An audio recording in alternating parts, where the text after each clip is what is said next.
You also have the foreigner privilege. If you go somewhere, you're something special. People are excited, like, oh wow, we have the foreigner. On the other side, it's very racist. If you're Black American, you're not gonna get a job. They're like, oh, Black people are not gonna work here. You don't get a job because you're good at something. You're just gonna get it because of your skin or because you're white. Yeah. Hi everyone, how's it going? I'm Sky. Today we're gonna meet Domi, a German who lives in Vietnam as his home base for his travels around the world. If you want to see more interviews of locals and foreigners in Vietnam, hit the subscribe button. And until then, let's get started. Hello, thank you so much for being here. Please introduce yourself. I'm Domi, 29 years old, from Frankfurt, Germany. I'm living in Vietnam, teaching English. Been here since a bit more than 2 years, but in Asia since 2019. Oh wow, where have you been in Asia? Spent around 2 years in India, also Nepal, Sri Lanka. Can you speak any Vietnamese? Actually a lot. I got addicted to learning Vietnamese for like a month. I was spending like 3 hours a day on Duolingo and reading my vocabulary all day, but I never learned the tones because I was like, oh, I'm too lazy. If I go to, let's say, a mini stop and I say mot ly da, like a glass of ice, they're not gonna get it. I gave up. I just open my phone, I take a picture of ice cubes and I'm like, here. I can read almost all the signs I see on the street. I can understand a lot of the students when they talk and I can translate like the questions to Vietnamese, but I write it all without tones. The students, I tell them, here, fix the tones. Like, because I have no idea. One day I'm gonna learn them, I promise. I guess for foreigners, tones are the hardest thing to learn. Yeah. If a Vietnamese teaches you, it's frustrating. I have a good friend, an Austrian friend. He stopped learning with his girlfriend because he just goes crazy because he's gonna say mot ly da and she's gonna be like, no, that's wrong. Then he says mot ly da and she's like, perfect. And it's like, I just said the same thing twice and it's like very frustrating. But learning the words from reading and stuff, it's no problem. It's easy. The tones, and if people speak fast, it's hard to understand. What do you like to do in your free time? Depending on how much free time I have. Travel, of course. Just going anywhere if I have the time and the money. Besides that, watch YouTube videos, play video games, meet some friends. Stuff normal people do. But yeah, also film YouTube videos. I don't know if we mentioned it, but I also film travel vlogs. Before we get started, how did we meet? YouTube. Because my ex-girlfriend, she watched a lot of your videos. And did she send them to me? I'm not sure. But then I watched them and some of the people you interviewed, they said exactly the same that I was thinking all day. Every time, like about the convenience stores and stuff, how easy it is. You can get anything 24 hours a day. And I was like commenting like, hey, I feel this guy. It's like me. If you're up for an interview, let me know. And now I'm here. Now we're friends in real life. YouTube connects. What's Frankfurt like? What was it like growing up there? Frankfurt is a bit like Ho Chi Minh City in Europe, except for the UK. I think it's the only city that has skyscrapers. Like we have a lot of banks and skyscrapers. It's super multicultural and we have like the most busy airport in Europe, I think. So if you ever fly, let's say to the Netherlands or something, or Spain or France or anything, most likely you're gonna stop in Frankfurt and change flights. Like I said, very multicultural. When I've grown up, I don't even know. I maybe had 1 or 2 friends that are like fully German. Like it's a very uncommon thing. All of my friends, they're like half German, half Indian, half German, half Turkish, Tunisian, any Arab country, or Polish, or Russian, or French. Like anyone has something. Anything but German. Yeah, like you rarely find a pure German there. For this you have to go to like some villages in Bavaria, like in the south, or maybe some villages in the north. But the big cities like Frankfurt, Hamburg, Berlin. Berlin, it's even more extreme. If you go to a like open air party or rave or something, everyone's gonna speak English. Like a lot of people living there, they don't know German. This way you grow up, you just know a lot about different people, different cultures, different foods. Like it's the most normal thing in Frankfurt. I've never been to a German restaurant. There must be some German restaurants, I guess, but I've never been to one. But if I open my door, in my street I have the Turkish restaurant, next to it is Italian, next to it is Indian, next to it is a vegan restaurant. There's also a Vietnamese restaurant. It's just people from all over the world, everywhere. It's very mixed, but also a lot of crime. It's way more unsafe. It's like the capital of crime and drug addiction in Europe, and it's very dangerous. Like I would never go alone outside at night if I don't have like a bicycle or something to flee, or a skateboard or something to defend myself, or friends, or a car or something. But otherwise I wouldn't go like at night to the city center. It's like asking for trouble. It's almost guaranteed. And if you go to the very dangerous, sketchy areas, like we have an area where all drug consumption is completely illegal. It's legal? Yeah. Only dealing is a crime, but there are even places where the drug addicts can go and they check the drugs, they get them clean syringes for injection, they have a doctor there, they can take their heroin or smoke their crack, and drug deaths went down like 90%. But this area of the city is crazy. Like if you go there, it's like you're suicidal. If you go there at night, almost every night you read on the news there's been someone stabbed or killed or something. But the rest of Frankfurt is awesome. It's just like normal German city.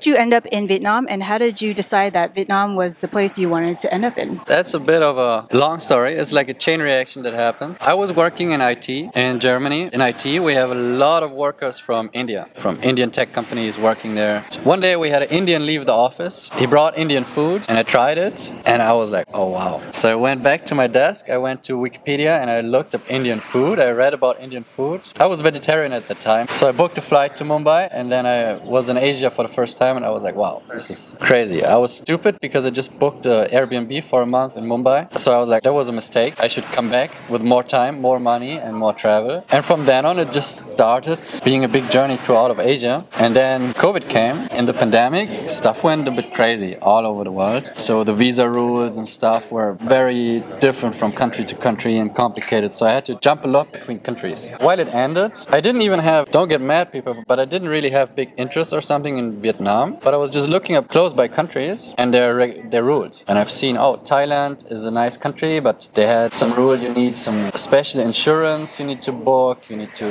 install some app. You need to prove a return flight. Like a lot of stuff. But then I looked at Vietnam and they were like, just come. And I came and then I was here and I was like, oh wow, that's not what I expected. In my mind, Vietnam, it was just like Vietnam War, people wearing the hats and being on the rice field. But then I come here to Saigon. And I'm like, oh wow, just fell in love with the country. And I was like, wow, I want to be here more. COVID visa only lasts 30 days. So I was going back to India for a few months. But I told everyone here, trust me, I'm going to be back. They were like, nah, we never see him again. 3 months later, I came back and I never left. I left a few times. Since then, I'm like permanently here. So you pretty much quit your job in IT because of an Indian food that you tried. That's like the TLDR. That's like the short version. Do you remember what Indian dish it was? No idea. Oh. But in India, they actually just name the dishes after the ingredients. They don't, for example, say spaghetti carbonara and you just gotta know what's in there. Instead, their food's gonna be like aloo palak. It just means potato spinach. If you read the menu, the names of the dishes, they're just the ingredients. Chicken tikka masala. It's actually British, I think. It is British. Chicken is chicken, tikka just means parts, and masala is the Indian word for spices. So it means like spiced chicken pieces. I always order that on Grab. On your YouTube, you travel a lot. What's your favorite country you've been to and why? Oh, that's a very good question. I wouldn't say like a favorite country in terms of like being the best country, because every country has like upsides and downsides, and it's depending on what you want. For example, if you want a crazy adventure and the best food in the world, you got to go to India, but it's going to be stressful. It's going to be crazy. It's going to be draining, but it's an adventure. You grow from it. But let's say if you want a more relaxed version and you love nature and mountains and hiking, obviously Nepal is the best choice. If you want a convenient, modern life, just enjoy life, Vietnam like is the place I would live. Like I wouldn't live in India. Like I wouldn't live in the middle of Mumbai or something. I couldn't stand it. Maybe for a year, but not more. But Vietnam is a good place to live. Why? It's way more modern than Germany. I think because the growth of Vietnam came very late compared to, let's say, Germany or America or something. So they skipped a lot of nonsense, bureaucracy and stuff. So it's growing fast and evolving fast and getting very modern. While a lot of older countries, they are rich, wealthy, modern and stuff like Germany, but they're very slow. Like they don't progress. Germany now is the same as it's been 20 years ago. Like nothing changed. Would you say Germany kind of plateaued? Yeah, it's creating like artificial hurdles. Everything is overly regulated and there's not really progress. Like stuff is not changing. Like you can't do anything digital. If you want something, you gotta send a letter. You can't just do often like a call with the government or something. You have to find a place that has a faxing machine and fax your stuff. And that's like 30, 40-year-old technology and it's still used everywhere. Nothing is digital. Like if you want something digital, you have to like print it out, bring it to the government. They then scan it or it's like just a mess. Nothing is changing. It's not getting more modern. You can't pay, for example, with an app or something. That's not a thing. A lot of places you gotta pay cash. If I think now from the point where I was born until now, I think nothing has changed. You can pay your ticket at the train station with a card, so that's changed. Besides that, some laws changed a bit. Nothing changed. Like in Germany, you can't just go to the supermarket at night or something. Like that's the hardest part. I go to Germany every Christmas. Every time, same thing happens. I'm like, oh, I sleep out my jet lag. And I'm like, I'm gonna go to the supermarket. I'm gonna buy a German bread, some cheese, a Western Red Bull. I'm gonna have a good day. I walk to the supermarket and it's closed. And I'm like, oh no, it's Sunday, no. And I go to every like little small shop and hope something is open, but it's all closed. And then I end up walking like 40 minutes to a gas station to buy like a Red Bull for $5 or something. And I'm like, okay, at least something. Here it's like, oh, I wake up, I'm hungry at 3 in the morning. It's like, oh, just order Grab. Everything is always available. It makes life easy. How does having Vietnam as your home base benefit your travel lifestyle? From the perspective of some Westerner, as you know, we have the currency difference. For example, here I pay $100 rent. In Germany, I can earn this by just collecting empty bottles for a day. Like $100, that's how much is it? 4 bottles are $1? 400 bottles. If you collect 400 empty bottles, you got the rent in Vietnam. And you could do that in a day in Germany? If you go to the park when it's the weekend, yeah, or festival, you can collect more. And not like I've collected bottles in Germany, but in theory. The currency difference makes life easy. Like it's unthinkable. I don't know what we pay. It's a bit of a fancy place, but maybe like $2 or something for a coffee. You can't do this in Germany. Or if I go out, I get me a banh mi for like 50 cents. In Germany, it's gonna be like $7 something at some bakery. You can't just live like that. Like life here gets easy because even if you're poor in the West, you're kind of wealthy here. Like even if you have like some online business and you just earn like, let's say $500 a month, in Germany you would get less than an unemployed person gets in government benefits. But here you have way more than most people have salaries, so it's cheap if you have a Western income or something, or foreign currency. The number one point is the best thing, you can travel Asia cheap. If I book a flight from here, if I wait for a discount, I could fly, let's say, to Tokyo for $150. Round trip? Oh, no, one way. Oh. One way. For you from the US, if you want to fly to Asia, I guess from here to the US, maybe $600 or something, one way. More than that. Yeah, you see, like also from Germany, like if I want to fly here, it's also at least 400. So it's very expensive. If you want to make a trip back and forth, you're already over $1,000. 2-week holiday in Thailand or something. But from here, it's like nothing. And travel inside of Asia is also cheap. If I take a Grab from here to the airport, maybe $2, $3 bike. If you try this in Germany, you're gonna be a $50, $100, like it's insane. For example, the cheapest hotel in my hometown, if you want one that's not full of crack junkies and prostitutes, you gotta pay at least like $50, $60 if you want the cheapest of the cheap, like the worst reviewed. But here you can book like a hotel for, if you get a good discount at like some TED holiday or before, you can get like a fancy hotel and it even has a rooftop pool or something and you pay $10 a night, 20 or something. You can travel cheap. In Europe, we don't need visas or something. We don't really have border checkpoints or anything. I can just walk to France if I want, but it's pricey. The hotel is going to cost the same there. Prices are crazy. It's very cheap here for Westerners. Even from here, just yesterday I went to Cambodia to get my new visa and it's just a 2-hour ride on the bike from here. You got some corruption at borders, like they often ask for bribes and stuff, but that's just a thing in Asia. It's pretty universal asking for like coffee money. Oh yeah, money for coffee. Yeah, exactly. They're gonna type on their phone and translate money for coffee.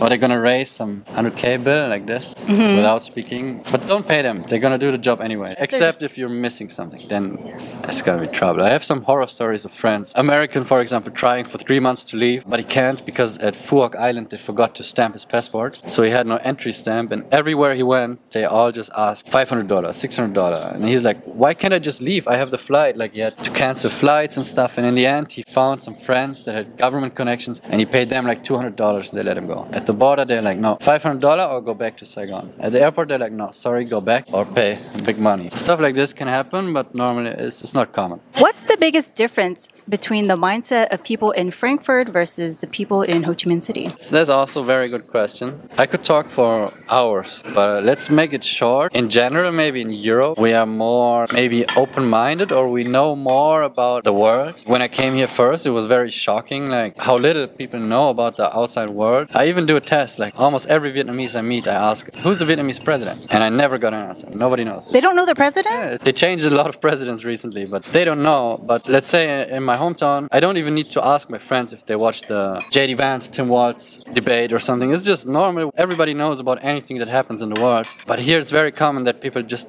don't know anything. Of course, you have people that know everything, they know all the memes, they just know everything about the outside world, but they are mostly super fluent in English and they grown up on the internet, they watch YouTube videos and stuff. But then you also have, like I said, a lot of people, they don't know anything. Or students at class, I show them, we make a quiz, they have to guess the country. And I show them the country on the map and I show them, for example, China. And in the entire class, nobody knows it. And I'm like, wait, it's China. It's your neighboring country. It's your neighbor. And they're like, but then on the other side, you go to a very curious class and they know every country flag in the world. I can show them the flag of Burundi and they're going to be, oh, Burundi. I'm like, I have no idea about this. But here it's like, they get some news if they use TikTok a lot. We talked about it earlier, like the baby oil and P. Diddy, like that's, everyone knows it here. The young people, they are progressing. Like they know more and more, especially the very smart ones, they know a lot about the world. People my age, they often don't know.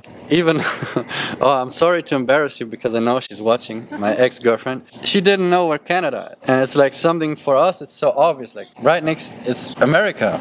Yeah. And she's like, oh, what? Really? It's in America? I never thought about that. And then they find out, oh, America is actually a continent. Like, yeah, of course. And the US are just states and stuff. Like a lot of stuff they often don't know. Rewinding back to your students, they get the news through TikTok. I feel like TikTok has been such a major source of getting news here in Vietnam from the outside world. Other than that, like I wouldn't have known about the whole baby oil stuff. I also noticed the students that are super curious and know a lot about the world, they are mostly not the ones that are forced to take a lot of extra classes. Instead, they just grew up having like a laptop or something and watch YouTube videos or play video games speaking English. So they know about a lot of stuff. Oh, it's hard to say, but it's more like the poorer children, they know nothing about the outside world. They are still forced to go to like, let's say, hundreds of extra lessons, but still don't really learn anything. Like, strongly depending on your family. The difference between students in Vietnam and stuff is insane. Like, you have such a gap between certain students. I think in Germany it's more equalized and it's more common to just know a lot about the world. But in exchange, for example, if I look at the math in school that the students here in Vietnam do, they're like machines. They're robots. Like the math, I look at grade 9 math, I'm like, we didn't do this in university, in computer science, which is math mostly. Like they are learning like machines, like they don't really have free time. I know from a lot of people, they go to school, after that they go to extra classes, after that they have to cook dinner at home and study more, and they have no free time, they're not allowed to read comics or something. When I was young, school ends at 1 p.m. and I just go out and do nonsense with my friends. Sometimes you might get in trouble with the police or something, like you just to go out and you explore the world. And my parents just said, be home for dinner, if your grades are fine, we don't care what you do. It doesn't matter as long as your grades are fine and you're not like a drug dealer or something or some type of criminal, obviously. Sure. They're like, just do whatever you like. We are way more likely to, let's say, just travel somewhere, explore the world, or do something on our own. Like you, for example, you start some YouTube channel, or me or something, we just do stuff. But here it's way more drill, like just study, go to university. And I'm worried that maybe one day Vietnam's gonna end up like kind of like China with a lot of skilled workers, but ending up being a factory for the West, like a German car factory. That's what China kind of is, instead of inventing stuff themselves. I think they should have more free time, independence, and get more creative, and then you're gonna have Vietnamese products. If you look outside, every motorbike is Japanese. Every website we use is American and stuff. Every TV is like LG from Korea or something. Like they invent stuff, while countries that force too much on this exam grind and stuff, they end up like China or Vietnam or even India with the tech sector, the IT sector, just being cheap labor for the rest of the world. While the rest of the world invents and uses those countries to make money, they could have a bit more freedom here, creativity, and it's going to help a lot. But that's just my opinion. Maybe it's nonsense. People can judge. It's just something like I notice over time. Like if you come to a country as a tourist for like a week or something, you don't notice too much. But once you live the daily life here, you notice things more and more. And you start to think about, oh, why can this happen? What's the cause for this? For example, once the young people, because they're using TikTok and stuff so much, or playing Roblox or Free Fire, very popular, PUBG, they're gonna get good at English and they start get foreign news, like we just said. And I think they're just, what I said before, in Germany, everyone knows about everything in the world. And I think in Vietnam, it's soon the case. It's just one generation behind. Sure. Like once the young people currently, they're good at English, they're using social media, they watch YouTube videos. In 10 years or something, it's gonna be the same. So it's changing, but it's not something that happens like now. You gotta wait 10, 20 years. Biggest difference living in Vietnam versus living in Germany? First of all, it's way more crowded. Here in Vietnam? Yeah. Like Germany is very empty. If you go out, you're not gonna meet many people except for the city center or something, but in residential areas, after like 8 or 9 p.m., not gonna see anything outside. It makes it feel more unsafe. I also noticed in Vietnam or India, there's always someone awake or people somewhere. So if I walk, let's say, in the city center, even if it's 3 a.m., nobody would ever rob me because everyone would see it and something would happen. Same in India, nobody would ever harass me. Like if it happens, like some beggars harass me, the entire street would come and be like, hey, don't mess with the foreigner. We don't want the country to have a bad reputation. But in Germany, if you walk out at night, let's say 1 a.m., there's nobody. If there's some sketchy people somewhere and they come at you, you're in trouble. So here it's a bit more Wild West. I think the biggest difference is the over-regulation of Germany. Like you get so many letters from the government, from taxes, from insurance. Everything is so super regulated. Like just getting a driver's license in Germany costs like $3,000. It takes like 6 months of lessons and exams and everything. And if you make one mistake, you gotta try it again. Like everything is so overly regulated. Like, we don't have street food. You can't just go on the street and sell something. That's like unthinkable in Germany, because so much paperwork just to open a business, to get approval, the health ministry, like so much stuff. And here it's like way more freedom. Like, if you want to sell coffee on the street, you go on Facebook Marketplace, you buy a coffee machine, next day you sell coffee on the street. It's like you're way more free to start something on your own or do something. In Germany, we don't even learn about the fact that we can start something on our own. People that start businesses in Germany mostly have like rich parents, and they know like, hey, we send you to business school and you're gonna inherit the family business, or you're gonna make some big business. But nobody really thinks about starting something on their own. Like, we get drilled in like, you need to have the good grades for your future employer. Like, they never tell us, oh, you could start a business, because you don't really start a business if you don't have money. Like, you need big money to register business. Like, if you have, let's say, more than 5 people working at your business, you need like some first aid person or company doc. It's just overly complicated, and here it's like way easier to do something. Germany is the absolute opposite. Probably the most regulated country in the world with the most paperwork. Biggest downside of Germany. And here, I don't even have a mailbox. Most people probably don't have one here. In Germany, you get letters every day, and they all just ask for money. And if you don't want to pay it, you gotta get a lawyer, you've got to pay the lawyers. Like, are they mostly like fines or anything? Like, I had it when I was still in school. The government sent me a $1,000 fine and said I didn't do my taxes properly. And I'm like, I never worked, I don't have an income, why should I pay taxes? I'm in school, nobody else pays taxes. And they're like, no, you got to pay $1,000, or soon it's going to be 2,000. We're going to make it 2,000. So then I got to talk to a lawyer, and they're like, yeah, that's nonsense, we can fix it, but it's going to cost you $900 for us to do it. So then I pay $900 for the lawyer to not pay the $1,000 fine, even though I don't even have an income. And then the government is like, oh yeah, sorry, of course you don't have to pay taxes. You're going to school, sorry. But I still have to pay the lawyer. Like, just a lot of paperwork and nonsense. You go crazy at some point. What's the hardest part about living abroad? Foods you miss. You miss out on a lot of stuff with your friends. Like, I see my friends there's one big party every year in Germany where we all go, or some festival, and I see them all go there. I can see their Instagram stories. I'm like, I can't be there.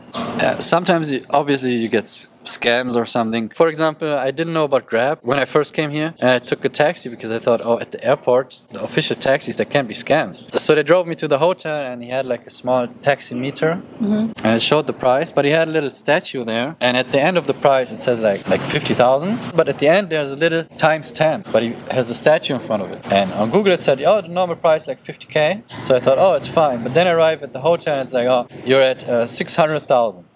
It's like, what? And if you book it on Grab, it's 50K. Over 10 times the normal price. But it only happened once. Since that day, you learned your lesson. Yeah. Besides that, really overcharged, only in emergencies.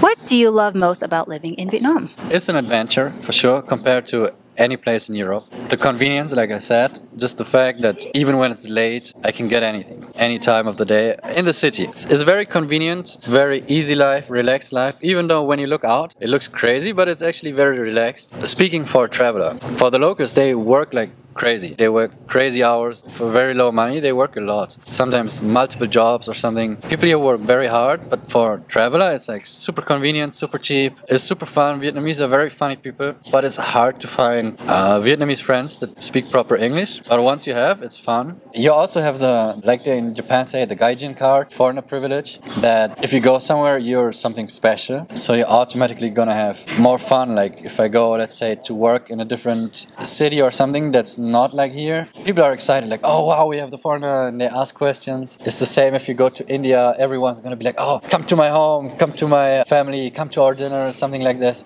Like you always have the foreigner card if you're in Asia, except if you're in Bangkok, Thailand, like super touristy, of course not. Can you elaborate more on the foreigner privilege or the foreigner card? Foreign privilege, obviously, you have the job privilege, same as in like China, where I think they call it white monkey job. For example, you're gonna see advertisements with like a foreign doctor saying, oh, this medicine really helps back pain. But then you see, oh no, that's a friend of mine. Like it's not a doctor, it's just some foreigner they use for filming the advertisement. If you're, let's say, white American, you can start work at any school tomorrow. On the other side, it's very racist. If you're black American, you're not gonna get a job. They're like, no, black people are not gonna work here. But yeah, that's one of the privileges. You can easily make more money than Vietnamese because you get a Western salary, and you don't get a job because you're good at something. You're just gonna get it because of your skin or Because you're white. Yeah. Then you have like the foreign excuse, like if something goes wrong, people are gonna make sure you have a good experience. They don't want something to happen. Like, let's say you go to some random place. Let's say a Vietnamese person is in a fight or something. It's just gonna be a fight. But let's say someone sees a foreigner getting attacked or robbed. Everyone's gonna be like on your side instantly because nobody wants the big news that someone got robbed in Vietnam or something. Like, you're special. People want you to have a good times. You're always gonna get a lot of food anywhere you go. People are very excited if you like the food, if you try the food. That's kind of the foreigner card. That's the thing. You don't get this in Germany because nobody's gonna expect you're a tourist. Of course, if you ask someone for help, they're gonna say, oh yeah, this direction's the train. What's the biggest lesson you've learned while living in Vietnam? Oh, I'm not sure if I learned lessons here. Biggest lesson maybe in Asia, I would say. Don't be too frustrated. Don't get too annoyed if stuff doesn't work out. Don't make too fixed plans. Like, don't come here and make like a fixed journey. This place, everything on a schedule. Like, it's not gonna work out. Just don't get too annoyed or stressed if something doesn't work out. A lot of troubles can happen, and don't be too frustrated. Like, 2 days later, you're not gonna remember. You can always find ways, so don't be too stressed and frustrated. If you get scammed like me from the taxi, it was also a frustrating day, especially I've been up for like 48 hours, I had long flights. I get scammed from the taxi, I arrive at the hotel and they say, check-in time 2 p.m.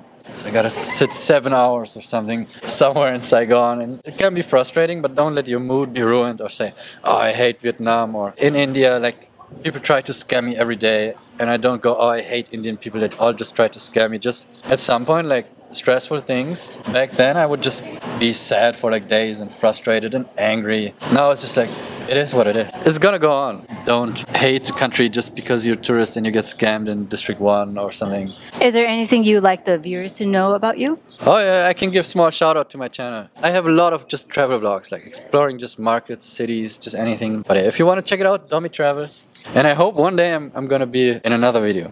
Oh, you will? Any advice or messages you'd like to share for anyone considering coming here for travel? Don't be afraid. Use a motorbike if you know how to drive. Don't be too scared. You're not gonna regret it. Life is so much better. You can't just go anywhere. It's not a city where you walk somewhere. You can walk some places in District 1, but out of any place I travel in the world, it's nowhere as bad as a pedestrian as here. Or use Grab, super cheap. Don't be afraid to just go to some random restaurant. If you can't read the menu or something, like, you can somehow communicate and find stuff out. Don't overplan. Don't be too touristy. Leave District 1. Don't go party in District 1 or something. Yeah, never. I've lived here for over 2 years.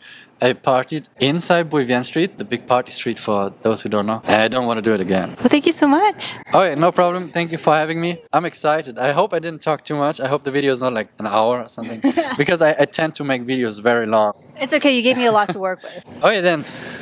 See you guys. Leave a like, leave a comment, tell me anything in the comments because I'm also going to read them. If you think something was nonsense or if you want to argue with me, argue. I'm going to come in the comments and I'm going to argue with you. Can you say goodbye in German? Tschüss. Can you say it? Tschüss? Tschüss? Yeah, perfect. Tschüss. Tschüss.